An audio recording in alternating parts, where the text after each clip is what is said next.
Hello दर्शक बंधु नमस्कार। आज आम आमर गंड समाज विषय ने किछि जानमा। संख्या गरिष्ठता दृष्टि भारत रे संताल मानक परे गंड माने हेउछंती द्वितीय आदिवासी गोष्ठी। भारत रे एमानंकर संख्याधिकता और अंचल भेदरे रहिथिबा भाषा परंपरा और लोकचार विभिन्नता को लक्ष्य करी नृतज्ञ व्यक्ति माने यहाको एक निर्दिष्ट गोष्ठी रूपे चिन्हित करने संभव नुहे बोली मत दियंती। मध्य भारत रु दक्षिण पूर्व दिगकू गंड मानंकर विस्तार क्रम रे एमाने विभिन्न अंचल रे राजगंड जेंटा कि मध्य प्रदेश कलाहांडी बलांगीर पाटना और संबलपुर ने अछन। तारपर मुरियागंड और माड़ियागंड बस्तर आमातागंड धारुआगंड लरियागंड इमाने छत्तीसगढ़ और पश्चिम ओडिशा ने अछन। आरु राजागंड तापर धरुआ और पातरगंड जेंटा कि कलाहांडी बलांगीर विभक्त परिचित होइछंती। गंड मानंकर आहुरी केतेक शाखा और उपशाखार नाम उल्लेख करी विभिन्न समाजशास्त्री और नृविज्ञानी माने विस्तृत आलोचना मान प्रकाश करिछंती ओ समस्ते एमानंकु गंड गोंड बा गंड नाम रे चिन्हाई मध्य भारतर मूल आदिवासी गोष्ठी बोली स्वीकार करिछंती। मध्य भारतर केंद्रस्थल मध्य प्रदेशर समस्त जनजाति को स्थानीय भूगोल और नृत्यात्य विशिष्ट उपरे आधार करी निम्न मते चारोटी क्षेत्र रे रखा जाइछि।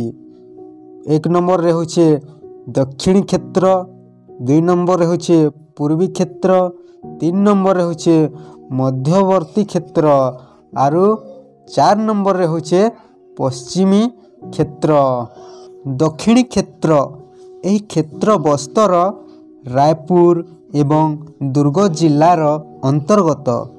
एठारे गंड हालोबा बंझार सरिया कबर कमार भतरा मुड़िया माड़िया दोरला प्रकृति जनजाति निवास करती। स्थानीय जनसंख्या परिप्रेक्षी रे एमानंकर अनुपात हेउछि शतकड़ा 63 भाग। दुई नंबर जेंटा कि पूर्वी क्षेत्र यही क्षेत्र मध्यरे रहिछि सरगुजा बिलासपुर एवं रायगढ़ जिला। यही क्षेत्र रे गंड ओराम कंबर कमार नागेसिया भारिया कोबरा शेरवार खड़िया और भैना आदि जनजाति निवास करती। स्थानीय जनसंख्यार शतकड़ा होछे 58 भाग। तीन नंबरटा होछे मध्यवर्ती क्षेत्र। इठाने मंडला सहडोल बालाघाट सबनी छिंदवाड़ा एवं बैतूल जिला को नहीं यही क्षेत्र गठित। एथिरे गोंड बैगा बैगा प्रधान कोल कुकुर अगरिया भरिया भूमिया आदि जनजाति निवास करती। स्थानीय जनसंख्या तुलना रे एमानंकर अनुपात हेउछि शतकड़ा 52 भाग। शेष रे जेंटा कि 4 नंबर क्षेत्र होछे पश्चिमी क्षेत्र। मध्य देशर जनजातीय मानचित्र पश्चिम क्षेत्र रे रहिछि झाबुआ धार खरगौन एवं रतलाम आदि अंचल और जिला भील भिलाला बोरेला पोटेलिया आदि जनजाति यही क्षेत्र रे निवास करती। स्थानीय जनसंख्या तुलना रे एमानंकर अनुपात होछि शतकड़ा 62 भाग।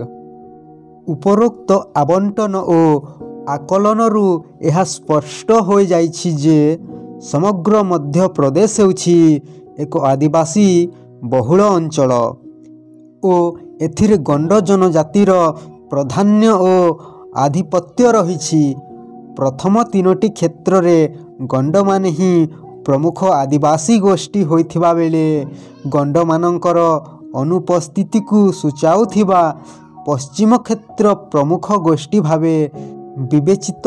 ଭୀଳମାନଙ୍କୁ ନୃବିଜ୍ଞାନୀମାନେ ଗଣ୍ଡମାନଙ୍କ ସମଗୋତ୍ରୀୟ ବୋଲି ଚିହ୍ନାଇଥାନ୍ତି।